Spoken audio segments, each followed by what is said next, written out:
नमस्कार मित्रांनो, मी स्वाती तोरसेकर एशा पृथ्वीमध्ये तुमचं स्वागत करते. अमेरिकेतही आनंदीबाई असतात, सर्वत्र असतात, जगभर असतात. भारतामध्ये खास करून महाराष्ट्रीय लोकांना आनंदीबाई हा कॉन्सेप्ट माहिती आहे, म्हणून तो वापरते. अर्थात याचा अर्थ असा नाही की ही तुलना जी आहे ती 100% तशीच्या तशी करायची आहे. म्हणजे इतिहासामधल्या आनंदीबाईंनी धचा मा केला अशी जी एक वदंता आहे, काही जण ती चुकीची आहे म्हणतात म्हणून तिला मी वदंता म्हणते. पण आज रूढ झालेली एक कथा आहे ती.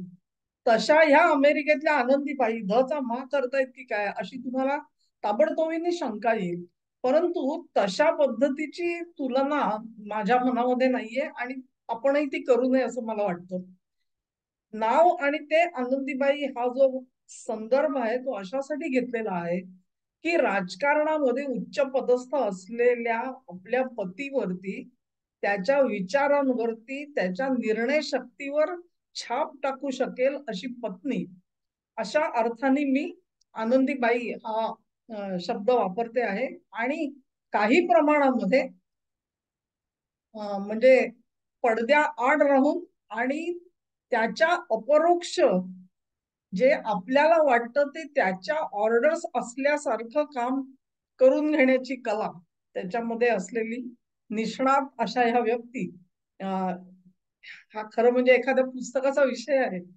आणि भारतामध्ये अगदी आजच्या घडीला सुद्धा तुम्हाला अशी उदाहरणं आढळतील. आपल्याला माहितीये की स्वर्गीय पंतप्रधान राजीव गांधी यांच्यावरती ज्या वेळेला बोफोर्सचे आरोप केले गेले, बोफोर्स भ्रष्टाचाराचे, आणि त्या सगळ्या संकटामध्ये ते पॉलिटिकली राजकीय दृष्ट्या थोडेसे एकाकी पडल्यासारखे झाले होते. 400हून अधिक खासदार मागे असून सुद्धा एकाकी पडलेला हा पंतप्रधान, त्यावेळेला असं म्हटलं जातं की सर्वात जवळची व्यक्ती ही त्यांची पत्नी श्रीमती सोनिया गांधी हीच होती. तेव्हा ही उदाहरणं काही एकटी केवळ अमेरिकेत आहेत असं नाही, भारतामध्ये अगदी आजच्या घडीला महाराष्ट्रामध्ये सुद्धा अशा पद्धतीची जोडपी तुम्हाला दिसतील. त्याच्याबद्दल मी खरं म्हणजे नाव तेच घेणार होते, परंतु माझा स्वभाव नाही, तो सौम्य स्वभाव आहे. त्यामुळे अमेरिकन आनंदीबाई म्हणण्याऐवजी अमेरिकन डॅश डॅश डॅश म्हणजे भारतीय नाव खरं म्हणजे घेण्याची मला अतिशय मोह झाला होता, पण तुम्ही टाळलेला आहे. ही तुलना जी आहे ती अतिशय महत्वाची आहे.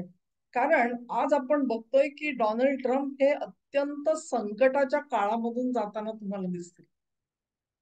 आपण एक बघितलं तर त्यांनी जेव्हा कारकिर्दीला सुरुवात केली तेव्हा त्यांनी रूढ जगामध्ये रूढ असलेल्या अनेक व्यवस्थांवरती आपण आघात करणार आहोत हे स्पष्ट केलेलं होतं. आणि या रूढ व्यवस्था ज्या होत्या त्याच्यामध्ये अ, जी युनोची सगळी मांडणी होती ती मांडणी असेल, WTO असेल, प्रत्यक्ष अमेरिकेची नेटो ही संघटना असेल त्यांनीच स्थापन केलेली, किंवा युनोचे क्लायमेट अकॉर्ड असेल, त्याच्यानंतर वर्ल्ड हेल्थ ऑर्गनायझेशन असेल, ह्या सगळ्यामधून आपण माघार घेतो आहोत किंवा त्याच्यातून आपण अंग काढून घेतो आहोत. हे फार मोठं पाऊल डोनाल्ड ट्रम्प यांनी घेऊन दाखवलं. नंबर 2 ची गोष्ट तुम्हाला जर का आठवत असेल तर त्यांनी अनेक प्रकारे म्हणजे जे एक वेळ अशी आली होती की ट्रम्प हे युनोमध्ये तरी राहतील का अशी शंका यायला सुरुवात झालेली होती. हे सगळं दिव्य जेव्हा ते अंगावर घेत होते, त्यांनी US एड बंद करून दाखवलं. म्हणजे अमेरिकेच्या परराष्ट्र धोरणाची 2 हत्यार असतात नेहमी. एक डिप्लोमसी हे हत्यार असतंच, परंतु त्याला बॅकडोर डिप्लोमसी म्हणतात. ती बॅकडोर डिप्लोमसी US एड सारख्या कार्यक्रमामधून केली जाते, परंतु त्याच्यावरती उधळपट्टीचं महाद्वार असा शिक्का मारून, आणि जो खरा होता डिप्लोमसीसाठी किंवा त्याच्यासाठी असलेलं हत्यार म्हणून वापरलं न जाता US एड हे भ्रष्टाचाराचं रान झालेलं होतं. तेव्हा त्याच्यावरती कुऱ्हाड चालवणं ही महत्वाचं होतं. आपल्याच सरकारमधली प्रशासनामधल्या अतिरिक्त नोकर भरतीवरती आघात करणं, त्याच्यानंतर डेमोक्रॅट्सनी आणलेल्या डायव्हर्सिटी, इक्विसिटी, इन्क्लुझिव्हनेस ह्याच्यावरती आघात करणं, देशात घुसलेले इमिग्रंट्स, इलिगल इमिग्रंट्स, त्यांना बाहेर काढण्याचं धाडस दाखवणं, दक्षिण सीमा सील करणं आणि तिथून नवे निर्वासित आत येणार नाहीत याची व्यवस्था करणं, आणि सर्वात महत्वाचं आपल्या सगळ्या निर्णयांना जे जे आव्हानं दिली गेली न्यायालयांमधून त्याच्या विरोधामध्ये ठाम उभं राहून त्याच्यावरती सुद्धा मार्ग काढणं, वरच्या कोर्टामध्ये जाऊन ते निर्णय फिरवून घेणं, आणि जे जे निर्णय फेडरल गव्हर्नमेंट घेते त्याच्यावरती डिस्ट्रिक्ट कोर्टाला नेशन वाईड इंजंक्शन देता येणार नाही, स्टे देता येणार नाही, या पद्धतीचे निकाल त्यांनी आणून दाखवला. हा त्यांचा जो झगडा होता तो अतिशय कौतुकास्पद होता आणि तो आज सुद्धा त्याच्याबद्दल त्यांचं अभिनंदनच केलं पाहिजे. एक प्रकारे ट्रम्प यांनी जे सगळे निर्णय घेतले त्याचा लाभ भारतासारख्या देशाला सुद्धा होताना आपण बघितलं. आणि त्यांनी एक जुने लागू द्या जुने जाऊ द्या मरणा लागून अशी जी कविता आहे, तेव्हा हे जुनं झालेली सगळी व्यवस्था आहे जी ज्या कारणासाठी ती एस्टॅब्लिश झाली, अस्तित्वात आली, ते जर का ती करत नसेल तर मग ती बंद करणं हीच उत्तम मार्ग असतो. हे ट्रम्प यांनी बेधडक म्हणजे कुठलीही मनामध्ये क्षिती न बाळगता, भीती न बाळगता ते करून दाखवलं, यासाठी त्यांचं अभिनंदन केलं पाहिजे. पण या सगळ्यामधून जी संकट उभी राहिली, केवळ राजकीय नाही तर आजच्या घडीला आर्थिक संकट जे उभं राहिलेलं आहे त्याच्यामधून माणूस कावलेला आहे हे तुम्हाला दिसून येईल. आणि हे कावलेले आहेत कारण त्यांनी जो टेरिफ वॉर ज्या पद्धतीने हाताळलं ती पद्धत संपूर्णपणे चुकीची होती हे आता लक्षात आलंय. मी काही माझ्या व्हिडिओमध्ये कदाचित म्हटलं असेल की एकेका देशाशी बोलून आणि ह्याचं संपलं की तो, त्याचं संपलं की तो, असं टप्प्याटप्प्याने जर का त्यांनी केलं असतं तर त्यांना कदाचित नीट यश मिळू शकलं असतं. सर्वात महत्वाचे देश आधी घ्यायचे किंवा सर्वात कमी महत्वाचे आधी घ्यायचे, त्यांचा सिक्वेन्स ते ठरवू शकले असते. पण ज्या पद्धती हे सगळं हँडल झालं त्याच्यामुळे फार मोठी मानहानी झाल्यासारखी अवस्था अमेरिकेची आहे. आणि एकंदरीतच अमेरिकेचा आवाज जो आहे, त्याचा शब्द जो आहे तो अंतिम शब्द होता आजपर्यंत जगामध्ये. परंतु ह्या सगळ्या टेरिफ वॉरने हे दाखवून दिलं की अमेरिकेचा शब्द हा अंतिम शब्द मानायची गरज नाही. आणि ह्या सगळ्याचा परिणाम अखेर त्यांनी त्यांच्या प्रचार सभांमधून जे सांगितलेलं होतं की मी युक्रेन युद्ध 24 तासात थांबवीन, मी गाझा युद्ध 24 तासात थांबवीन.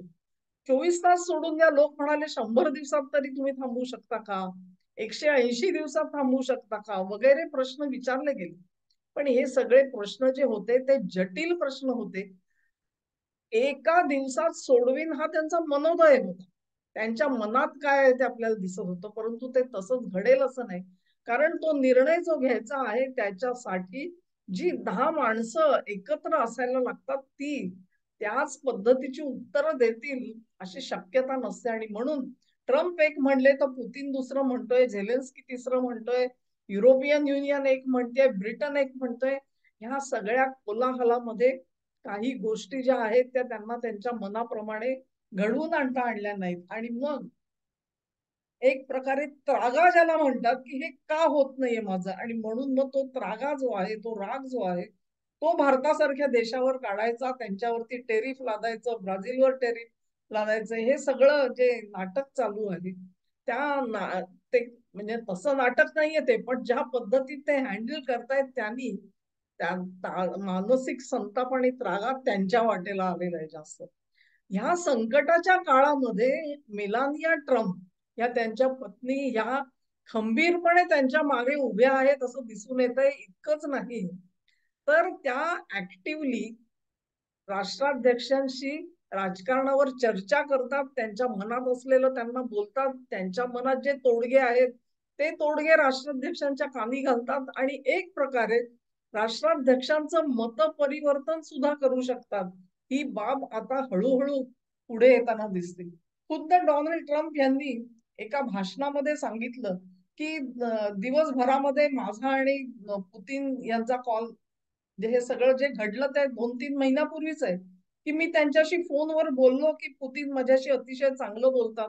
मी घरी जाऊन जेव्हा माझ्या पत्नीला सांगतो असं माझं त्यांचं अतिशय चांगलं संभाषण झालं आज आणि हे आम्ही बोललो, त्याच्यावरती माझी पत्नी मला सांगते असं का? पण आजच्या दिवशी तुम्हाला माहितीये का, युक्रेन मधल्या अमुक अमुक शहरावरती नवे हल्ले झालेत, भीषण हल्ले झालेत आणि ते शहर सुद्धा, त्यातली जी ठिकाणं आहेत ती बेचिराख झाली आहेत. तेव्हा असं जेव्हा 2-4 वेळा घडलं तेव्हा माझ्या लक्षात आलं की मी त्यांच्याशी जे बोलतोय ते प्रत्यक्षात होत नाहीये, तिथे प्रत्यक्षात वेगळंच काहीतरी होतंय. एक लक्षात घ्या तुम्ही की युक्रेनमध्ये काय होतंय आणि रशिया हल्ला करतो की नाही, ह्यांच्या फोन नंतर बोलणं काय झालं आणि पुतीननी कारवाई काय केली ह्याच्यातलं अंतर ट्रम्प यांना त्यांच्या एजन्सीत सुद्धा सांगतात. त्यांचं संरक्षण खातं सांगत असेल, नेटोचे पदाधिकारी सांगत असतील, तिथे CIA सारखी संघटना आहे, ती देखील सांगत असेल. पण ह्या सगळ्यापेक्षा परिणाम जास्त जो झाला तो मेलानिया ट्रम्प यांनी त्यांना सांगितलं. त्याचा झालेला दिसतो कारण भाषणामध्ये उल्लेख मेलानियांचा आलेला दिसतो. मेलानिया ह्या जन्माने स्लोव्हेनियाच्या स्लोव्हेनिया हा देश आज वेगळा झालाय, बाल्कनायझेशन सगळं झालेलं दिसतं आपल्याला. पूर्वीच्या काळचा हा युगोस्लाव्हिया देश म्हणजे त्यांचा जन्म झाला तेव्हा युगोस्लाव्हिया म्हणून ते राष्ट्र अस्तित्वामध्ये होतं.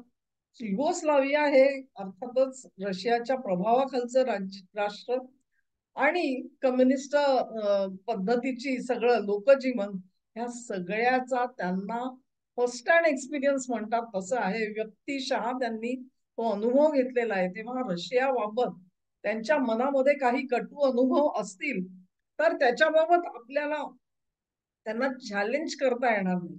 त्या अनुभवाला धरून आज मेलानिया ट्रम्प जेव्हा युक्रेनच्या युद्धाकडे बघतात तेव्हा त्यांना ते रशियाचं आक्रमण वाटतं आणि युक्रेनी जनतेवरती लादला गेलेला अन्याय अशा अर्थाने त्या युद्धाकडे बघतात. हे आता उघड आहे. ज्या पद्धतीत ट्रम्प यांनी ते बोलून दाखवलेलं आपण लक्षात घ्या. तर त्याच्यामुळे युक्रेन युद्धाबद्दलचा ट्रम्प यांची दृष्टिकोन बदलणं, पुतीन ह्यांच्याबद्दलचं खास करून त्यांचं वैयक्तिक मत जे आहे, त्यांचं मत पुतीन बद्दल कदाचित चांगलं असेल, परंतु मेलानिया ट्रम्प या जो फीडबॅक देत होत्या त्याच्यामुळे त्यांना असं वाटायला लागलं की पुतीन जे बोलतात ते करत नाहीत आणि आपल्याला काहीतरी गोडी गुलाबीने काहीतरी छान पिक्चर आपल्या समोर रोजी पिक्चर तयार करतात, परंतु गुलाबी चित्र हे तसंच्या तसं अस्तित्वात मात्र नाही. ही जी तफावत आहे त्या तफावतीमुळे ट्रम्प फिरले आणि मग ते युक्रेनच्या बाजूने उभे राहिले आणि रशियाच्या बाबत त्यांनी एक कडक भूमिका घेतलेली आपल्याला दिसून येते. ही जो भूमिकेमधला हा जो फरक पडला तो मेलानिया ट्रम्प यांच्यामुळे पडला असं म्हणतात. प्रभाव जो आहे तो इथे संपलाय असं एकंदरीत दिसत नाही, कारण मध्यंतरीच्या काळामध्ये ट्रम्प यांनी स्वतःच्या नावाने एक क्रिप्टो कॉइन काढलं, एक आपल्या पत्नीच्या नावाने काढलं आणि त्याच्यामध्ये मिलियन्स ऑफ डॉलर्स म्हणजे काही कोटी डॉलर जमा झालेले आपल्याला दिसतात. हे सगळे त्यांच्या वैयक्तिक संपत्तीचा भाग आहे. तुम्ही म्हणाल की राष्ट्राध्यक्षांनी वैयक्तिकरित्या पैसा कमवू नये का, तर तशातला भाग नाहीये. परंतु राष्ट्राध्यक्ष झाल्यानंतर तो जो एक ती जी एक ग्लोरी असते, वलय असतं, त्याचा परिणाम म्हणून हे पैसे गोळा करता आले नाहीत असंही कोणी ठामपणे म्हणू शकत नाही. त्याही पलीकडे जाऊन त्यांचा जो सुपुत्र आहे त्या सुपुत्रात काही पाकिस्तानमध्ये जे क्रिप्टो डील झालं आणि जी कंपनी पुढे आलेली आहे तिचं आणि डोनाल्ड ट्रम्प यांचे अत्यंत जवळचे नातेवाईक जे आहेत ते कसे संदर्भात आहेत त्याच्या आणि त्यांचे संबंध चांगले आहेत, त्या बोर्डावरती कंपनीच्या दिसून येतात ही मंडळी. तेव्हा अशा प्रकारे आर्थिक व्यवहारांमध्ये सुद्धा मॅडम आपले हातपाय पसरतायत का अशी शंका आता लोकांना यायला लागलेली आहे. हे सगळं अतिशय महत्वाचं का असतं, अगदी अमेरिकन राजकारणासाठी सुद्धा महत्वाचं का असतं हे सुद्धा बघण्याची गरज आहे. ह्याच्या अगोदरचे राष्ट्राध्यक्ष जे होते जो बायडेन हे अनेकदा आपण बघितलं ते चाचरत बोलायचे, अडखळत बोलायचे. त्या ज्या क्लिप्स आहेत त्या क्लिप्स आपल्याला कदाचित त्या दुरुस्त करून दाखवल्या जात होत्या आणि आता तर अगदी स्पष्टपणे सांगितलं जातं की त्यांना अल्झायमर झालाय किंवा असाच काही एक रोगाला ते तोंड देत आहेत. आणि मग असं लक्षात येतं की हा राष्ट्राध्यक्ष जो आहे तो गेली 4 वर्ष कोणत्या फिजिकल कंडिशन मध्ये होता, शारीरिक दृष्ट्या ते सक्षम होते का, जे निर्णय घेतले जात होते ते खरोखरच जो बायडेन घेत होते, आणि ते घेत नसतील तर मग दुसरं कोण घेत होतं. मी एक व्हिडिओ बघितलेला होता, त्याच्यामध्ये ते सगळे सहकारी बसलेले आहेत आणि त्याच्यामध्ये जो बायडेन सुरुवातीची काही 2-4 वाक्य बोलतात आणि मग नंतर सूत्र सगळी त्यांच्या पत्नीकडे दिली जातात आणि त्या मग पुढे बोलायला सुरुवात करतात. अर्धवट व्हिडिओ होता, त्या पुढे काय बोलल्या हे दाखवलेलं नव्हतं त्याच्यामध्ये. पण इंडिकेशन्स त्याच आहेत की शारीरिक दृष्ट्या सक्षम नसलेल्या अध्यक्षाची राजवट ही कुणीतरी पुढे ढकलून नेली आणि त्याच्यामध्ये त्यांच्या पत्नीचा सुद्धा सहभाग होता, जिल बायडेन यांचा. हे अतिशय एक दुःखदायक चित्र आहे, कारण अमेरिकेच्या घटनेनुसार जर का ते शारीरिक दृष्ट्या सक्षम नव्हते तर त्यांनी बाजूला व्हायला पाहिजे होतं आणि पुढचे त्यांचे ज्या उपराष्ट्राध्यक्ष म्हणून कमला हॅरिस यांना त्यांनी सोबत घेतलं होतं आपल्या, त्यांच्या हाती सूत्र जायला पाहिजे होती. कसंही का असेना, पण कमला हॅरिस या शारीरिक दृष्ट्या तर सक्षम होत्या. मग कोणाला हा रस होता की शारीरिक दृष्ट्या सक्षम नसलेल्या राष्ट्राध्यक्षालाच रबर स्टॅम्प म्हणून वापरला जात होता, केवळ शिक्कामोर्तबासाठी वापरला जात होता. असं म्हणतात की अनेक निर्णय ऑटोपेननी होत होते, अतिशय लेट नाईट, ज्याला मध्यरात्रीपर्यंतचे सह्या झालेल्या आज दिसत आहेत आणि त्या सह्या खरोखरच त्यांनी केल्या होत्या का, हा प्रश्न निर्माण होतो. त्याच्यामध्ये अर्थातच त्यांनी जितक्या लोकांना क्षमा दिलेली आहे कायमची, की त्यांच्यावर कुठलाही खटला भरणार नाही कुठल्याही गुन्ह्याचा, हे जे सगळं दिलं गेलं त्याच्या मागे खरोखरच बायडेन होते का, आणि त्यांनी त्याला म्हणतो ना आपण राजी खुशीनी नशा पाणी न करता त्या सह्या केल्या होत्या का, ह्याचं उत्तर आज आपण देऊ शकत नाही. ट्रम्प सुद्धा 78 वर्षाचे आहेत आणि एकंदरीतच त्यांना तो सगळा मानसिक ताण आणि त्यांचा होणारा त्रागा हा जर का आपण बघितला तर ट्रम्प देखील इथून पुढे शारीरिक दृष्ट्या सक्षम राहतील का. मी एक व्हिडिओ केलेला होता की कदाचित या परिस्थितीमधून ट्रम्प यांना बाजूला जावं लागेल आणि जेडी व्हॅन्स सूत्र हातात घेतील. अशी जर का परिस्थिती आली तर पुन्हा एकदा एक कुठची तरी कोटेरी, ज्यांना ट्रम्पच हवे आहेत तिथे राष्ट्राध्यक्ष म्हणून, म्हणजे त्यांच्याकडून 4 कामं करून घेणं हे ज्यांना सोयीचं वाटतंय, ते लोक कदाचित मेलानिया यांना हाताशी धरून तसाच राज्यकारभार चालवतील का, जसा गेली 4 वर्ष एका कुठल्या अदृश्य कोटेरीने अमेरिकेत चालवला होता. हे सगळे कूटप्रश्न आहेत. आणि हे कूटप्रश्न का निर्माण होतात, कारण त्या तशा पद्धतीने राजकारणामध्ये लक्ष देताना दिसतात. ज्या वेळेला बिल क्लिंटन राष्ट्राध्यक्ष होते तेव्हा देखील हिलरीच्या निमित्ताने असे प्रश्न निघायचे. अर्थात तेव्हा बिल क्लिंटन सक्षम होते, परंतु तरी सुद्धा हिलरी राजकारणामध्ये लक्ष घालत होत्या आणि निर्णय घेत होत्या, ही वस्तुस्थिती आहे. काही ठिकाणी तर त्यांची नेमणूक सुद्धा झाली होती काही सरकारी प्रोजेक्ट्स वरती, त्यामुळे ते निर्णय त्यांनी घेतले तर त्याबद्दल नाही, पण उर्वरित राजकारणावरती सुद्धा त्यांची छाप होती. पुढे आले ते जॉर्ज बुश, त्यांच्या काळामध्ये आपण म्हणू शकतो की त्यांची पत्नी खरोखरच या सगळ्यापासून बाजूला होत्या, लॉरा बुश, आणि त्यांनी कधी त्याच्यामध्ये ढवळाढवळ केलेली दिसली नाही. पण त्यानंतर मिशेल ओबामांबद्दल आपण बोलू शकत नाही, जिल बायडेन बद्दल बोलू शकत नाही, आणि आज मेलानिया ट्रम्प यांच्या पुढे जर का हे प्रश्नचिन्ह आलं असेल तर मात्र विचार करण्याची गरज आहे.